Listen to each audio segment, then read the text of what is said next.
श्री सीताराम चंद्राभ्याम नमः। सुंदरकांड 52वां सर्ग। विभीषण का दूत के वध को अनुचित बताकर उसे दूसरा कोई दंड देने के लिए कहना तथा रावण का उनके अनुरोध को स्वीकार कर लेना। वानर शिरोमणि महात्मा हनुमान जी का वचन सुनकर क्रोध से तमतमाए हुए रावण ने अपने सेवकों को आज्ञा दी, इस वानर का वध कर डालो। दुरात्मा रावण ने जब उनके वध की आज्ञा दी तब विभीषण भी वहीं थे। उन्होंने उस आज्ञा का अनुमोदन नहीं किया क्योंकि हनुमान जी अपने को सुग्रीव एवं श्री राम का दूत बता चुके थे। एक और राक्षस राज रावण क्रोध से भरा हुआ था, दूसरी ओर वह दूत के वध का कार्य उपस्थित था। यह सब जानकर यथोचित कार्य के संपादन में लगे हुए विभीषण ने समयोचित कर्तव्य का निश्चय किया।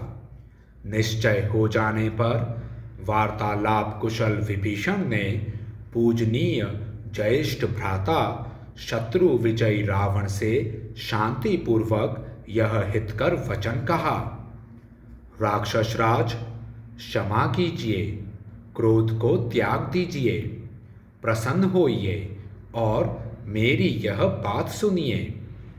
ऊंच नीच का ज्ञान रखने वाले श्रेष्ठ राजा लोग दूत का वध नहीं करते हैं।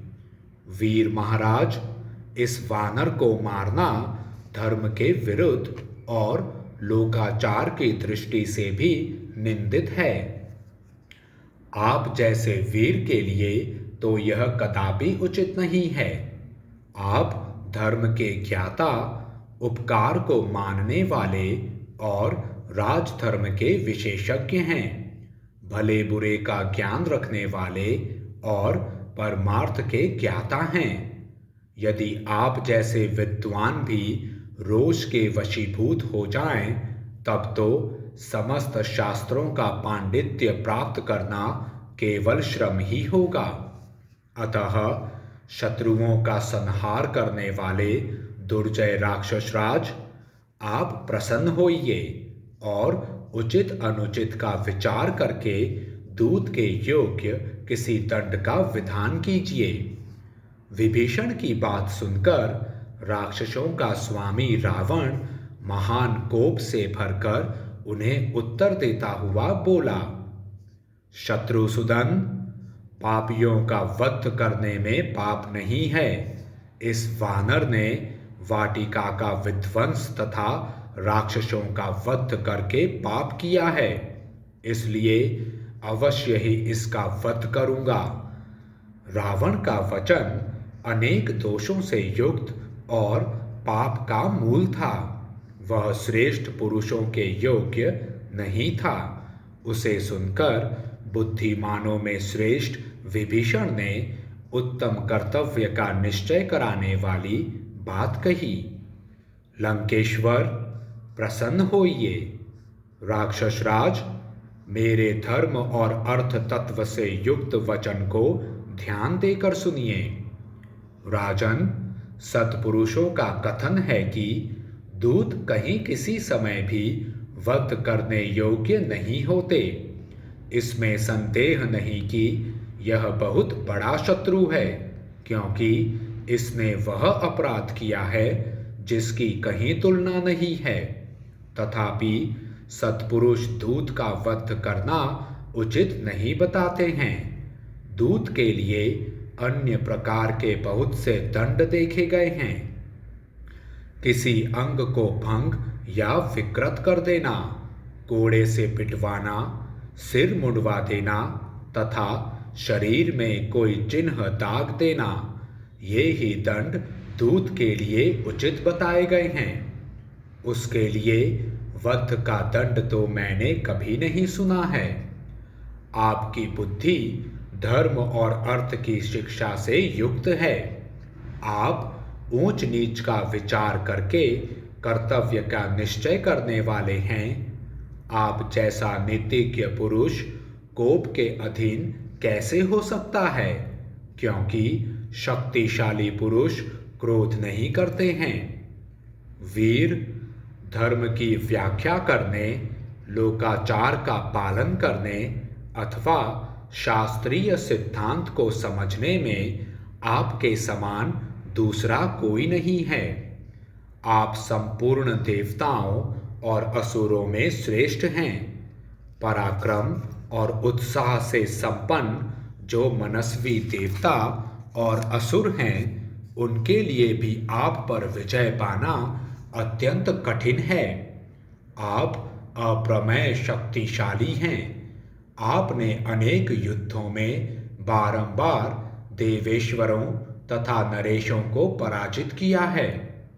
देवताओं और दैत्यों से भी शत्रुता रखने वाले ऐसे आप अपराजित शूरवीर का पहले कभी शत्रु पक्षी वीर मन से भी पराभव नहीं कर सके हैं।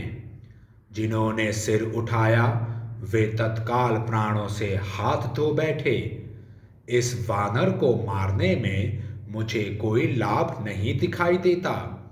जिन्होंने इसे भेजा है उन्हीं को यह प्राण दंड दिया जाए। यह भला हो या बुरा, शत्रुओं ने इसे भेजा है, अतः यह उन्हीं के स्वार्थ की बात करता है। दूत सदा पराधीन होता है, अतः वह वध के योग्य नहीं होता है। राजन, इसके मारे जाने पर मैं दूसरी किसी ऐसी आकाशचारी प्राणी को नहीं देखता जो शत्रु के समीप से महासागर के इस पार फिर आ सके। ऐसी दशा में शत्रु की गतिविधि का आपको पता नहीं लग सकेगा। अतः शत्रु नगरी पर विजय पाने वाले महाराज, आपको इस दूत के वध के लिए कोई प्रयत्न नहीं करना चाहिए। आप तो इस योग्य हैं कि इंद्र सहित संपूर्ण देवताओं पर चढ़ाई कर सकें। युद्ध प्रेमी महाराज, इसके नष्ट हो जाने पर मैं दूसरे किसी प्राणी को ऐसा नहीं देखता जो आपसे विरोध करने वाले उन दोनों स्वतंत्र प्रकृति के राजकुमारों को युद्ध के लिए तैयार कर सके। राक्षसों के हृदय को आनंदित करने वाले वीर, आप देवताओं और दैत्यों के लिए भी दुर्जय हैं। अतः पराक्रम और उत्साह से भरे हुए हृदय वाले इन राक्षसों के मन में जो युद्ध करने का हौसला बढ़ा हुआ है, उसे नष्ट कर देना आपके लिए कदापि उचित नहीं है। मेरी राय तो यह है कि उन विरह दुख से विकलचित राजकुमारों को कैद करके शत्रुओं पर आपका प्रभाव डालने, दबदबा जमाने के लिए आपकी आज्ञा से थोड़ी सी सेना के साथ कुछ ऐसे योद्धा यहाँ से यात्रा करें जो हितैषी, शूरवीर, सावधान, अधिक गुण वाले, महान कुल में उत्पन्न, मनस्वी, शस्त्रधारियों में श्रेष्ठ, अपने रोष और जोश के लिए प्रशंसित तथा अधिक वेतन देकर अच्छी तरह पाले पोसे गए हों। अपने छोटे भाई विभीषण के इस उत्तम और प्रिय वचन को सुनकर निशाचरों के स्वामी तथा देवलोक के शत्रु महाबली राक्षस राज रावण ने बुद्धि से सोच विचार कर उसे स्वीकार कर लिया। इस प्रकार श्री वाल्मीकि निर्मित आर्ष रामायण आदि काव्य के सुंदर कांड में 52वां सर्ग पूरा हुआ। जय श्री राम।